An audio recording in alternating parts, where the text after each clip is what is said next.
So, a very warm welcome to you. My name is Claudia van Zuiden from Solution Ways. I'm a coach and an international facilitator of various programs, one of them being Building Inner Strength, 16 Guidelines for Life. We have been going over some of the guidelines, and the fourth one that we are recording now is the one about delight. And every guideline has a role model, and this particular role model has Jane Goodall. And as you might know, she's done a tremendous amount of work for nature, and she found delight through working with nature and doing a lot of work with the chimpanzees. And I like quite this quote of this piece in the book about delight. It says, believing that we have the choice to use our lives to make the world a better place, Jane gave up her own research to become a social and environmental campaigner. The goal of the Jane Goodall Institute is to advance the power of individuals to take informed and compassionate action to improve the environment of all living things. So that is the thing. We have a choice in everything we do. We have a choice in how we're going to speak, how we're going to act, how we're going to relate, and we can become more mindful. As you well know, mindfulness is being applied in many situations, because what happens as soon as we have an experience, we encounter something, we can then straight away react, or we can take a step back and have a mindful moment and then respond, which is much more beneficial. So that's one of the tools that we use in the 16 guidelines programs as well, meaning that beside mindfulness, we try to apply the wisdom with how we can transform things that are maybe unhelpful. We all can be mindful. There is a lot of things we can do mindfully, but the next question is how are your ethical values and norms when it comes to being mindful in the things you do or don't do. So Jane, for example, Jane Goodall really felt things had to be put into place that would benefit the animals and the environment, and therefore she chose to do something specific, to give up something for herself, to do something rather for the greater good. So that is maybe something we can reflect on as well. So what do you feel that gives you delight?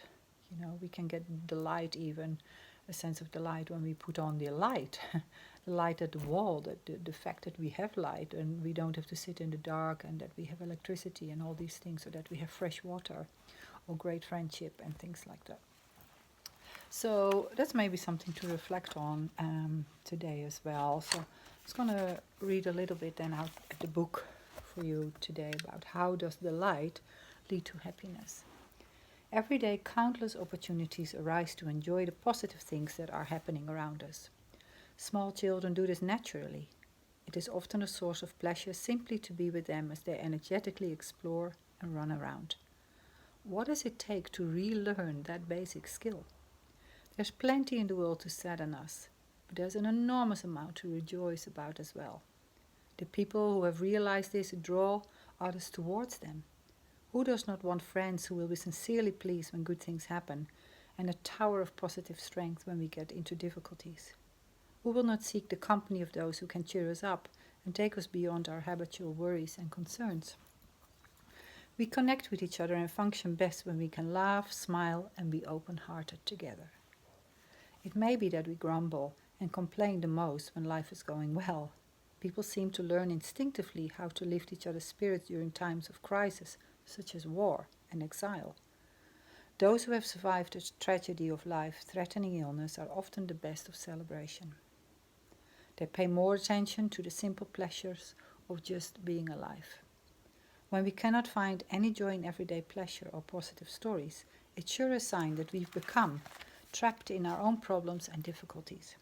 It can be so depressing and exhausting when the mind goes round and round obsessively, like an actor learning a negative script or a car stuck on a roundabout. It often takes a fresh perspective to solve the problem. Can we take notice and shift our focus? The light not only helps us to deal with negative thoughts about ourselves, but also with the painful, heavy feelings we can have towards others. Nobody is immune to the stress of competitiveness or the poison of envy. There is nothing pleasurable in feeling our hands clench, our throat tighten, and our eyes glitter. Bitter comparisons return uninvited to the mind again and again. Even if they are illogical and unwanted, it is easy to get trapped in a black mood and lose sight of how to escape. The light can move like fresh air through a negative state of mind, bringing spaciousness and ease. Instead of dwelling on what we feel we lack, the challenge is to rejoice quite deliberately in the good fortune of those around us, their health and good looks, their loving family, the beautiful garden, or prestigious jobs. The subject matter is endless. There is always something to delight in. If we can learn to rejoice, our mean-spirited thoughts run out of steam and dissolve away. Each time we taste the thrill of defeating our negative emotions, we feel better about ourselves. And with practice, they may not even arise. At first, consciously taking the light can sound odd and feel artificial, but the rewards come quickly.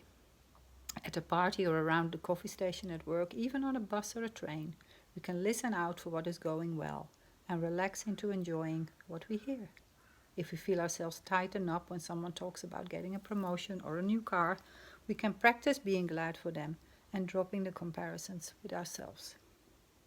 Although it manifests as something light-hearted, the light is actually one of the most powerful tools for inner transformation that we possess.